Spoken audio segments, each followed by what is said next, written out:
I'm Jake O'Neill, creator of Animagraphs, and this is how a manual transmission and clutch works. Manual transmissions are rare in new consumer cars, but millions of units still exist in older cars, commercial, and racing applications. For this video, we've chosen a front-wheel drive arrangement. Our transmission model is a constant mesh type design where gear sets are always in contact with each other. Let's start with the clutch. The clutch assembly is securely attached to the flywheel, which is bolted to the engine. It's always spinning if the car is running. The components inside this assembly allow power flow to be disconnected from the transmission input shaft. Note that the transmission input shaft does not itself connect to the engine crankshaft or flywheel. Connection to engine power is accomplished with a sliding friction disc, sometimes called a clutch plate, sandwiched between the flywheel surface and a movable pressure disc. The clutch plate assembly is splined to the transmission input shaft, but can slide back and forth. The pressure disc gradually squeezes everything together as the driver releases the clutch pedal for a smooth connection to engine power. To further ensure smooth power delivery, the clutch plate has a built-in damping system. The friction plate floats on the transmission input shaft. Power flows from the disc through damping springs which push against a rotating top plate whose center is splined to the transmission input shaft. The springs continuously absorb vibrations or other potentially harmful anomalies in the flow of power. Now let's look at how the pressure plate moves. The pressure plate is connected to a special diaphragm spring. This strong spring is what naturally presses the pressure plate to the flywheel. The outer cover has hooks that hold the diaphragm spring securely in place and act as a fulcrum. There are also supporting leaf springs attached to the pressure plate and cover. The clutch fork sits at the center of the diaphragm spring. As the clutch fork pivots, it presses against a release or throw-out bearing, depressing the diaphragm spring's inner prongs, which in turn lifts its outer edge and the connected pressure plate. Let's see that movement a few more times.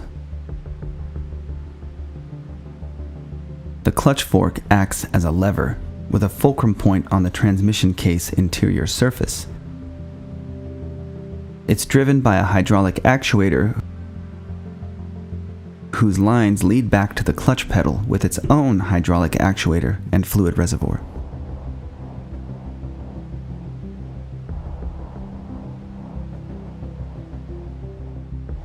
The gears. Each speed has a gear set, so that input speed can be different from output speed.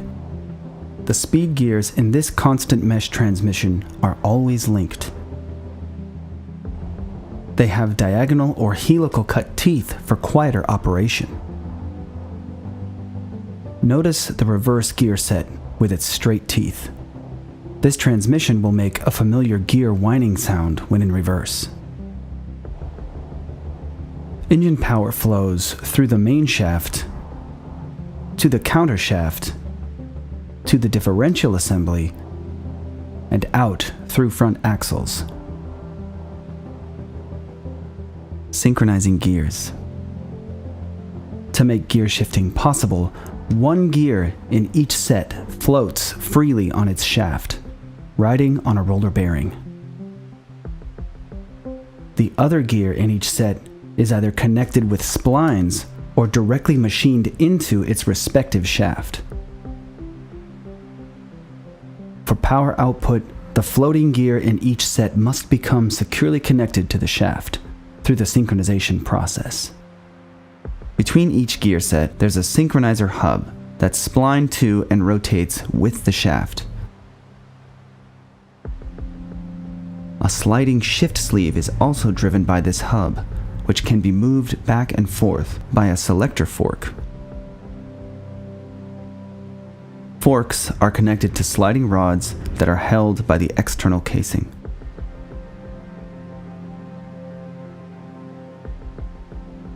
During gear selection, the fork moves the sleeve towards the desired gear. A blocker ring sits between the sleeve and the gear. The blocker ring's job is to get everything spinning at the same speed and lined up for a synchronization attempt, or block further movement if synchronization isn't possible for whatever reason. The hub has slots for 3 synchronizer keys that spin the blocker ring, but allow enough play so the blocker ring can adjust on the fly as the sleeve teeth approach. The shift sleeve's internal teeth are shaped to push against the keys, which in turn press the blocker ring against the gear. The ring's inside surface is conical and has ridges to engage the cone-shaped gear surface like a miniature clutch. Gradually, the gear begins to spin with the blocker ring. The keys are spring-loaded. Once enough pressing force builds, the keys are no longer needed and move down and out of the way, allowing the sleeve to progress into its final synchronized position with gear locking teeth. This process enables fast gear selection between rotating components while keeping main gear teeth safe from the change procedure. Locking teeth on the sleeve and gear are slightly angled in some designs, encouraging a more secure connection. Now, power flows through the splined hub and sleeve, through the gear set, and out of the transmission. To switch gears, the clutch is pressed in, pressure is relieved, and the sleeve can slide into synchronization with an adjacent floating gear. Since each sleeve can only slide between adjacent gears, for this 6-speed transmission there are 3 selector forks and rods. The first and second floating gears operate from the output shaft, but this doesn't fundamentally change functionality in any way. Forks and rods only move back and forth, as directed by the shift change assembly. This component can swing side to side to select a specific rod and fork. And once selected, a metal tab pushes the fork one way or the other. Let's trace this component's movement from the shift lever itself.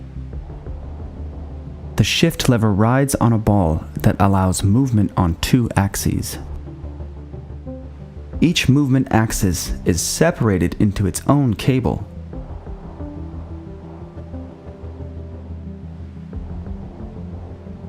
These work something like bicycle brake cables to translate stick movement to the transmission.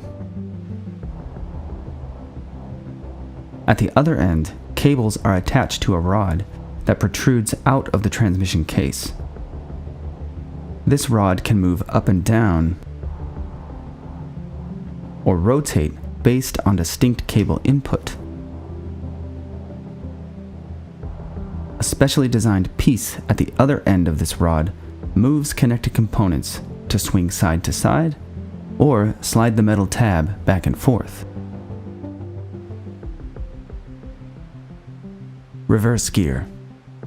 The reverse gear has its own rod and selector fork.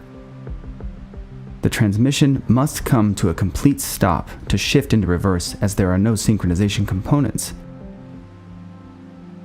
Adding the third idler gear to the system reverses final output. Neutral. When in the neutral position with no gears selected and the clutch engaged, meaning the clutch pedal is not pressed in, the transmission input shaft spins, but since no gear is synchronized, no power flows out of the transmission. oil. Oil rests at the bottom of the case and is splashed up onto gears for lubrication. There's no oil pump or filter.